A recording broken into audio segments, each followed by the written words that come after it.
Welcome to Panamona Paradigms number 4. Well, I've got some interesting content for you today. The first item is in relation to the connections that the media has with intelligence agencies, government departments, and how all that goes. Now, there's a website called Mint Tree News. I think it's run by Tom Fowdy. He's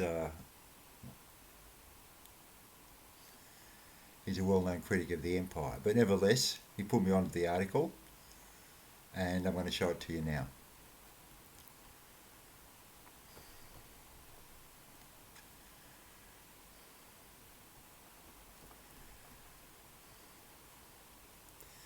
It was this one: How Spooks and Establishment Journalists Are Circling the Wagons. Jonathan Cook.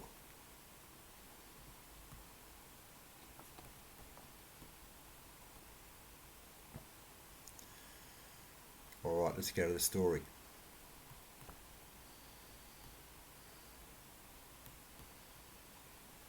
Now,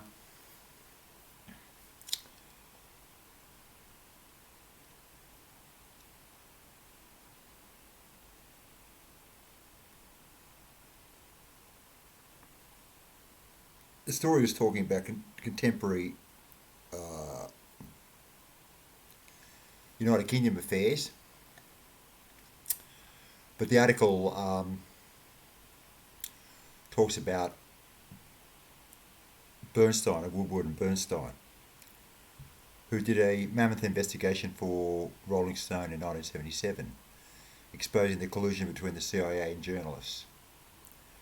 Now, I've got the notes there right before you if you'd like to follow me. Bernstein observed that reporters shared their notebooks with the CIA, editors shared their staff, some of the journalists were Pulitzer Prize winners, distinguished reporters who consider themselves ambassadors with our portfolio, some were less exalted foreign correspondents who found that their association with the agency helped their work, stringers and freelancers, right down to the smallest category, full-time CIA employees masquerading as journalists abroad. Now,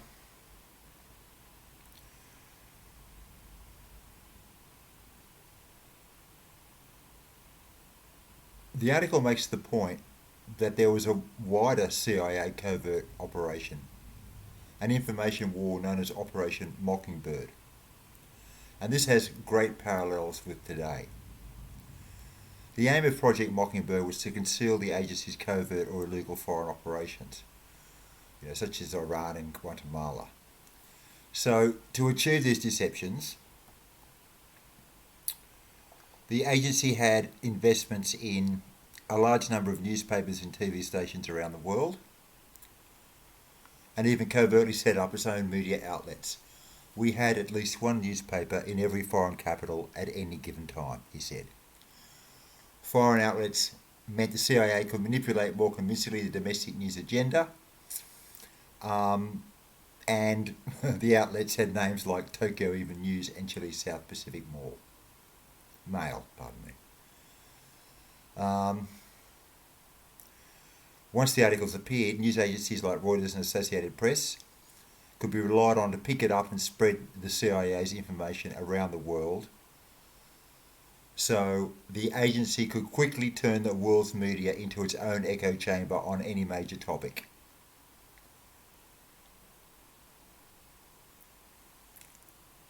John Stockwell explained on camera the ease to which the CIA channeled its propaganda through witting and unwitting journalists. I had propagandists all over the world. We pumped dozens of stories about Cuban atrocities, Cuban rapists. We ran photographs that made almost every newspaper in the country. We didn't know of one single atrocity committed by the Cubans. It was pure, raw, false propaganda to create an illusion of communists eating babies for breakfast. All right. Well, in the light of all that, how much can we trust the news on Ukraine? Um,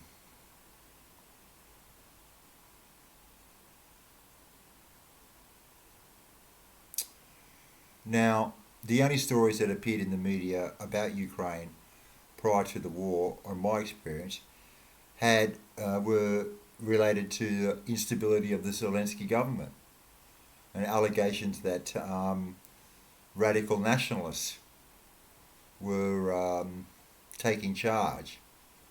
And that's certainly the so-called Kremlin line. But I think from UN reports and demonstrate that there was definitely a complex conflict going on, aggravated by the expansion of NATO.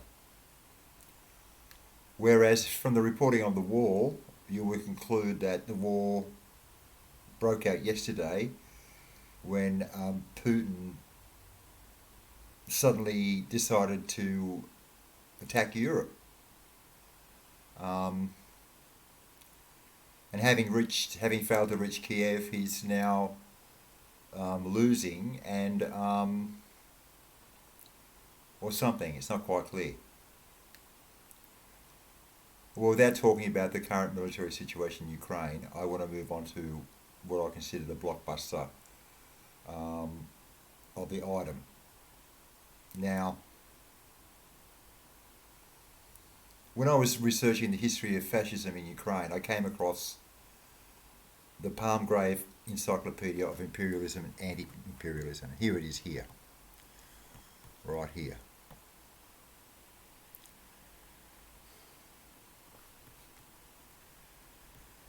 That's the first edition.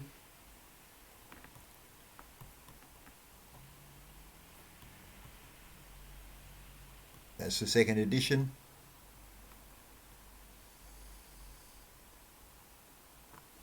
Something about the authors, or the editors rather. Emmanuel Ness, Professor of Political Science at Brooklyn College at the City University of New York, author of Southern Insurgency, Guest Workers and Resistance to US Corporate Despotism.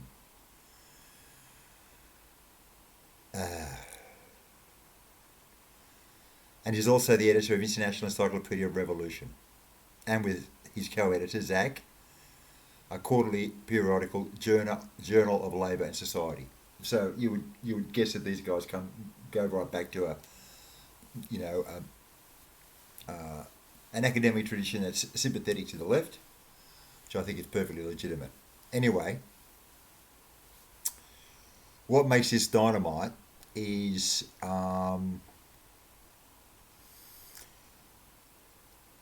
what the Palmgrave Encyclopedia of Imperialism and Anti-Imperialism has to say about Ukraine in 2016. Moscow chose to make its stand in Ukraine, refusing to allow yet another country in its traditional sphere of influence to be made into a forward arm of NATO and the Western Empire. It has exposed, that's Russia, before the world, the utterly cynical imperial geopolitics of Washington, forcing the world's lone superpower to resort to bludgeoning it with sanctions which are more cosmetic than substantive.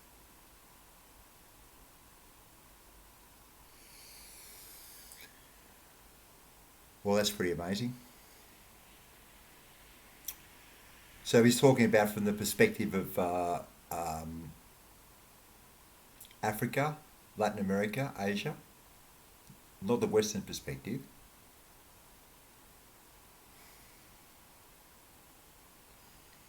Regardless of what anyone's opinions of Russia and its motivations might be, as it is objectively true that Russia has effectively stood up to the US, earning it the respect of countless millions around the world. But of course, the significance of this fight does not end with mere symbolic victories.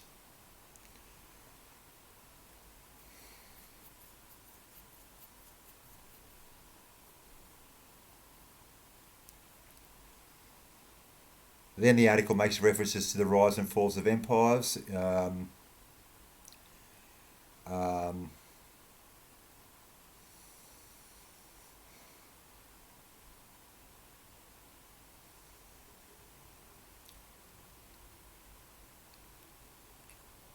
It is not that the world must replace one empire with another, but rather that all who are interested in peace and justice participate in shaping a better world, one in which no empire can subjugate humanity, in which no empire can truly rule the world.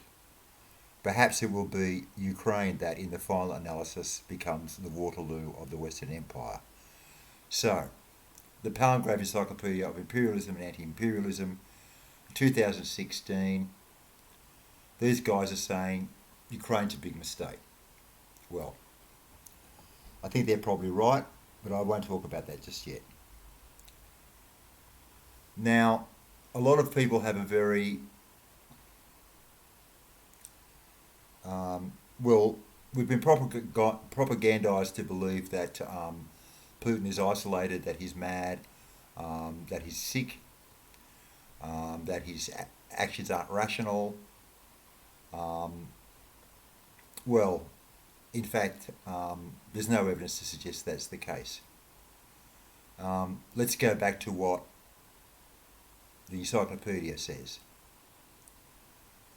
The crisis in Ukraine has once again cast Russia in the familiar and for many heroic role as a guardian defender against Nazism and fascism. The rise of fascism in Ukraine, sponsored and promoted by the assorted references, has rekindled not only patriotic sentiments in Russia, but also the feeling that the battle for Ukraine is far more than a territorial or even a political dispute. Rather, the re-emergence of Ukrainian fascism, with its sordid history of racism, anti-Semitism and Nazi collaboration, has added a new dimension to the conflict, reuniting Russia with its former glory, forging emotional links between the generation today and that of its grandfathers 70 years ago. Naturally, none of this is considered newsworthy in the West, where analysts and pundits alike perform the most complex mental gymnastics to ignore the issue, choosing to depict it as some sort of Russian propaganda. Well, we can certainly say that any allegations that the Ukrainian government is unhinged or under the control of radical nationalist elements is today regarded as Russian propaganda. But it is also indisputably true. And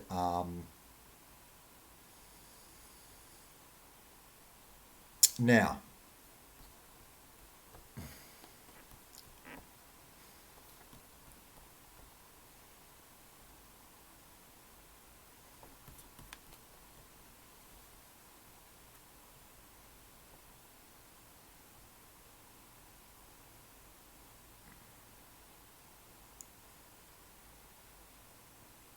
it's not as if the possibility that Ukraine could prove the Western Waterloo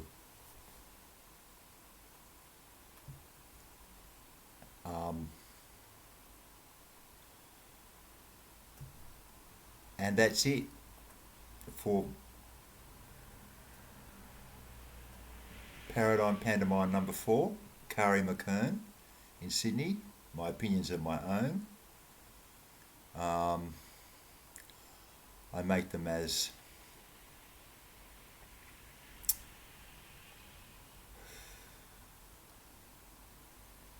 an Australian who once took an oath to